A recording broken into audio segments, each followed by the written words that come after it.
Hello student, welcome back. मैं Bharat sir from Tridev classes Shreya. मैं आप लोगों को inter second year 100 marks English के lesson 2 Bharat is my home पढ़ा रहा था। मैंने इसके 3 वीडियो दिए हैं। आज चौथे वीडियो में हम एक्सप्लेनेशन के बारे में समझेंगे। एक्सप्लेनेशन हमारे एग्जाम में 4 मार्क्स का आता है। 4 मार्क्स प्रोज से रहेगा, 4 मार्क्स पोएट्री से रहेगा। किसी पार्ट का कोई एक लाइन उठा लेगा और कहेगा अपनी भाषा में इसे एक्सप्लेन कर कर बताइए। तो कौन सा रहेगा, क्या रहेगा, इसके बारे में आपको जानकारी नहीं रहेगी, लेकिन आप पाठ्य के अध्ययन समरी को समझे रहेंगे तो आप खुद उसको बना सकते हैं। मैं उसके 1-2 एग्जांपल देता हूं जिसे समझाने की कोशिश कर रहा हूं। ये इंपॉर्टेंस जो लाइन है इसको समझा जाएगा। आइए इसके बारे में समझते हैं। आइए एक्सप्लेनेशन देखते हैं। ये आपके पास क्वेश्चन रहेगा। देखिए एक्सप्लेनेशन का मतलब होता है वर्णन। आपको जो बुक में से कोई एक लाइन या 1 या 2 लाइन उठा लेगा और कहेगा कि आपको इसे अपनी भाषा में से वर्णन कीजिए। तो आपको पहले क्या करना है कि पहले क्वेश्चन को अच्छे तरीके से पढ़ना है। उसको देखना है, आपके पास कोई क्लू नहीं रहेगा कि वो किस पार्ट का है, इसके लेखक कौन से हैं। आपको सबसे पहले उस पार्ट का नाम, लेखक का नाम लिखना अनिवार्य है। देखिए हमने एक क्वेश्चन उठाया है इसी से रिलेटेड। फर्स्ट का कहता है it is the business of education, blanks मतलब डॉट डॉट, इसमें और भी वर्ड है, देखा रहेगा क्वालिटी ऑफ नेशन।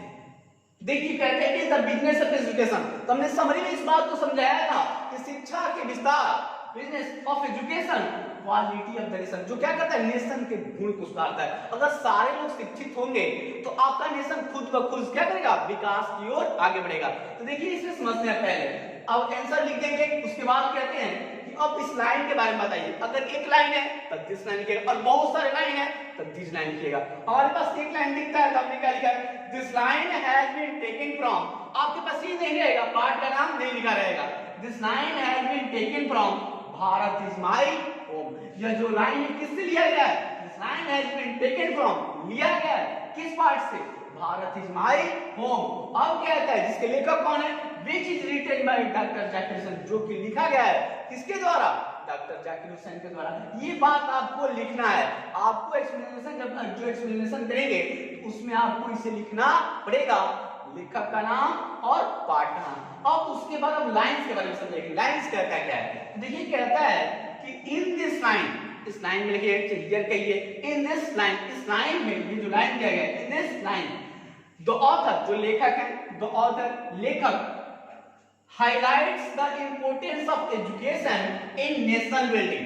हाईलाइट करते हैं, दिखाते हैं, विस्तार करते हैं। Highlight the nation the importance of education, इसका शिक्षा के महत्व के बारे में, इंपोर्टेंस उसकी महत्वपूर्णता को बताते हैं कि शिक्षा कितना ज्यादा इंपोर्टेंट है इन नेशनल बिल्डिंग, राष्ट्र के निर्माण के लिए, राष्ट्र के विकास के लिए। नेशनल बिल्डिंग राष्ट्र के निर्माण के लिए। फिर कहते हैं it is an important instrument of national building. क्या समझिए, इट इज एन इंपॉर्टेंट, हमने बताया था क्या था, शिक्षा जो क्या है, एक महत्वपूर्ण हथियार है। It is an important instrument, important instrument एक हथियार है ऑफ नेशनल बिल्डिंग, किसके लिए, राष्ट्र के निर्माण के लिए। इस सारे लोग शिक्षित रहेंगे तो राष्ट्र निर्माण करेगा। कहता है विदाउट एजुकेशन, अगर ये नहीं रहता है, अगर ये नहीं रहता है एजुकेशन, तो इसके बगैर राष्ट्र का निर्माण संभव नहीं। मतलब क्या होता है, किए बिना। तो कहते हैं it is an important instrument of national building, राष्ट्र के निर्माण के लिए क्या है, एक इंपॉर्टेंट हथियार है, इंस्ट्रूमेंट है। अब कहता है विदाउट एजुकेशन, विदाउट इसके बिना संभव नहीं है। फिर कहता है अगर हमें अपने देश को महान बनाना है तो we can not make India, we can not make India, हम लोग भारत को नहीं बना सकते क्या, ग्रेट नेशन, एक महत्वपूर्ण, क्या, एक महान देश, एक महान राष्ट्र नहीं बना सकते। अगर बनाना है तो हमें क्या करना है, शिक्षा का विस्तार करना पड़ेगा। तो लाइंस को ज्यादा से कम शब्द में लिखना पड़ेगा और उसके रिलेटेड वर्डों को चूज करना है, उससे कौन सा वर्ड मिलता जुलता है। ज्यादा बड़ा नहीं करना है, छोटे से में लिखने की कोशिश करें, लेकिन ये बातों को लिखना आवश्यक है। एक और एग्जांपल देते हैं इस पर। देखिए दूसरे लाइन को समझते हैं। हमने एक लाइन के बारे में बताया कहीं से उठा सकते हैं। आपको पूरा समरी और उस पार्ट का एक्सप्लेनेशन याद होना चाहिए। आप खुद से लिख सकते हैं, कुछ करना ही नहीं इसमें। देखिए दूसरे में कहता है, इसमें दूसरा line, the whole of Bharat is my home and its people are my family. Doctor Jackson जब भारत के राष्ट्रपति बने तो उन्होंने प्रथम स्पीच में ही कहा कि ये जो मेरा पूरा जो भारत है, मेरे पूरे परिवार से कहता है कि the whole of Bharat is my home, जो पूरा भारत देश है एक मेरा घर है, and its people are my family, मेरे फैमिली की तरह है, मेरे फैमिली मेंबर्स की तरह है, इसके जो लोग हैं मेरे परिवार की तरह है। तो इसका अर्थ क्या है, ये आपको दिया रहेगा एग्जाम में। 4 मार्क्स का आता है, एक प्रोज से और एक पोएट्री से, इस पर ध्यान दीजिएगा। तो आपको ये दिया रहेगा, आपको बताना है कि किस पार्ट का है, इसके लेखक कौन है और इसका अपनी भाषा में वर्णन करना है। तो देखिए समझते हैं, कहते हैं आंसर में कि this line has been taken from Bharat is my home. यह जो लाइन है कहां से लिया गया है, Bharat is my home, lesson number 2, Bharat मेरा है। कहते हैं this line has been taken from Bharat is my home which is written by doctor Zakir Hussain. ये कहां से लिया गया है, भारत इज माय होम से, और इसके लेखक कौन है, डॉक्टर जाकिर हुसैन, ये इसके लेखक है। ये आपको बात लिखना ही है कहां से आया है।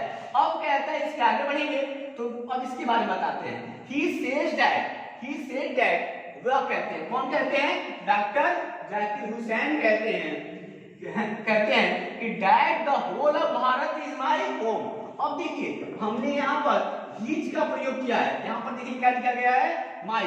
तो जब उन्होंने अपनी भाषा में कहा तो अपने लिए क्या लिखेंगे, अपने लिए माई, मेरा। लेकिन हम लिख रहे हैं उनको संबोधन करना है, तो उनको संबोधन करना है तो क्या हो गया, थर्ड पर्सन हो गए, और थर्ड पर्सन की एक व्यक्ति सिंगुलर है, तो यहाँ से क्या हो जाएगा, हीज हो जाएगा। तो उनका ना घर, उन्होंने कहा कि आपने तो नहीं कहा, आप उनकी बातों को एक्सप्लेन कर रहे हैं, इसलिए कि Bharat is his home and its people are like his family member. देखिए यहाँ पर हिज, यहाँ पर क्या होना चाहिए था, माई, लेकिन हिज क्यों, क्योंकि हम उनके बारे में लिख रहे हैं, अपनी भाषा में लिखना है। तो कहते हैं कि and its people are like his family. अब क्या है, इसके जो लोग हैं क्या है, लाइक किसकी जैसे, जैसा, लाइक मतलब क्या होता है, जैसे फैमिली मेंबर की तरह, फैमिली परिवार की तरह, सदस्य की तरह, जैसे घर के लोग होते हैं उसी प्रकार से संबोधन कर कहते हैं। फिर कहते हैं कि so he wants to see all around development of the Indian मतलब करता भारतीय। सो इसके वह चाहते हैं, वांट्स मतलब क्या होता है, चाहना। सो ही वांट्स टू सी, देखना चाहते हैं चारों तरफ, ऑल अराउंड चारों तरफ, डेवलपमेंट में क्या होता है, विकास देखना चाहते हैं, ऑफ ऑल द इंडियन, क्या भारत के सभी लोगों में। वो चाहते हैं कि सब लोग शिक्षित हो, सब लोगों के पास उद्योग धंधे हो, ऐसा वो चाहते हैं। फिर कहते हैं कि as a head of the family, अब वो कहते हैं कि हेड मतलब क्या होता है, प्रथम, सबसे ऊंची का।